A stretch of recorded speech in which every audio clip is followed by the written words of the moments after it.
Punta Gorda, Florida. Many of its residents describe it as paradise on earth. Year-round boating, fishing, beaches, and just sitting around watching Mother Nature. All are to be found here, all within the city limits. And within 5 miles from anywhere in the city lies Twin Isles Country Club, where members, their families, and guests enjoy the very best golfing, tennis, swimming, and many other social activities.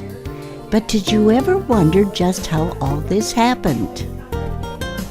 In 1950, 3 young men, Bud Cole, Al Johns, and Sam Birchers, became very good friends while working for the CIA on a small island off the coast of China. 7 years later, they met in Punta Gorda, along with Bob Barbie, who had been working with a land developer on the east coast of Florida. While on a plane ride, they saw and became very interested in the marshlands on Punta Gorda Point. On December 31st, 1957, their new company, PGI Incorporated, was formed, and they became the proud owners of 550 acres of mangrove swamp. In 1958, the earth movers were brought in, and the 57 miles of canals were begun. By 1969, Punta Gorda Isles began to blossom, and the need for entertainment surfaced. So, of course, a golf course was needed. An area between US 41 and Burnt Store Road, soon to be known as Burnt Store Isles, was chosen as the location for the project, even there were no streets or houses in the entire area. In order to get to the course, golfers had to go south on 41, turn south on Burnt Store Road, and then go along the creek to a houseboat that was used as the pro shop and sales office for future lots. That first tee then is now our number 8. According to some old-timers, they played in the mud. During the next 6 years, roads, houses, the back 9 of the course, and a clubhouse complete with tennis courts and a swimming pool were constructed. Wayne Golf, our builder, is still building in the area. The facility was known as the Burnt Store Golf and Racket Club. In 1985, a group of residents arranged to purchase the club. So on July 1st, 1985, it became the Burnt Store Country Club. Earl Stroud was elected the first president. Only 5 of those original members are still golf members today: Norman Ann Ashworth, Harry Demon, Gunny and Hans Hafner, Joan Montavano, and Dick and Mary Lou Miller. In 1986, the Burnett's, our ladies' organization, had been a small group of crafty ladies, but in 1988, they formally organized to include all the ladies of the club for luncheons and other social activities. Norma Bradley was elected the first president. Big projects each year was to decorate the Christmas tree, and it was done with all handmade ornaments. It was beautiful.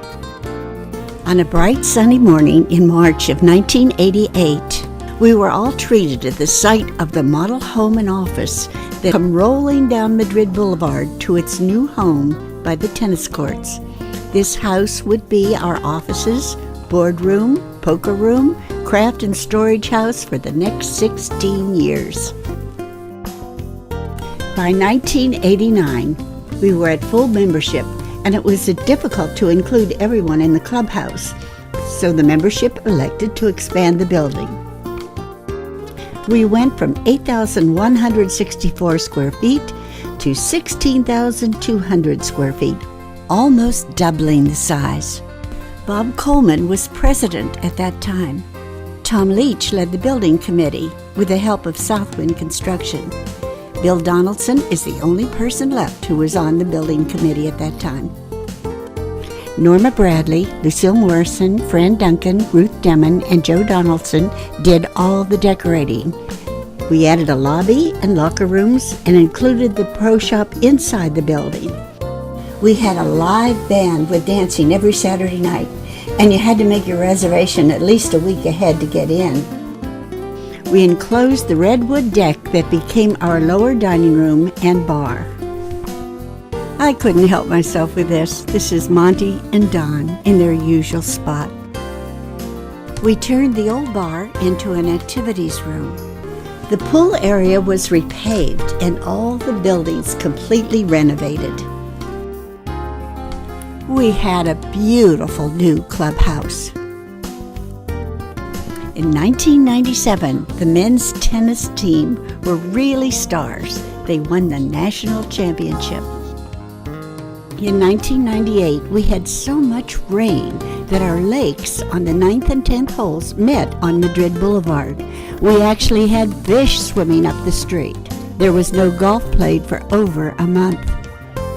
In 1999, at a cost of over $2 million, the course was completely rebuilt to improve the drainage. We can thank the board that year for our very playable course during inclement weather today, especially Bill Campion, who was president, and Bob Fitzsimmons, who was Greens and Grounds chairman. They guided the work with Highland Golf. In 2003, another big change occurred. The Burnt Store Country Club changed its name to TIwin Isles Country Club, and we all had to purchase new sweaters, shirts, and hats.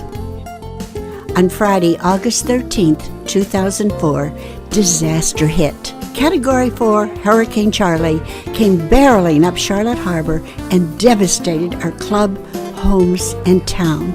A large cleanup of the course and clubhouse proceeded for the next 6 months. 2 trailers were brought in to house a kitchen and the pro shop. Our members brought their own silverware so they could eat by the pool. And our wonderful Jorge tended bar for us.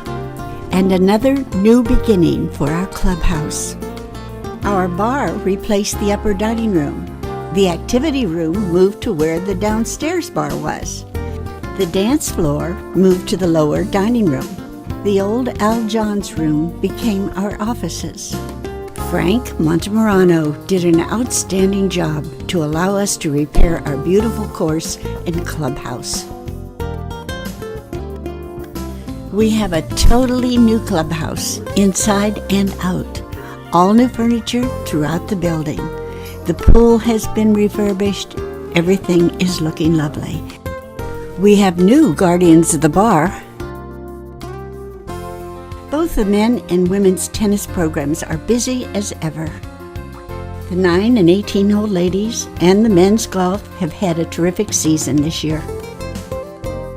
The golf course is in great shape. We've even added a new set of tees for those of us who are slowing down a bit. The picturesque course doubles as a certified Audubon International Sanctuary for Wildlife. In one round, you may see statuesque sandhill cranes, the resident eagle, spoonbills, and herons of all varieties. It has been a great 30 years. Let's hope we have many, many more. Happy anniversary, Twin Isles!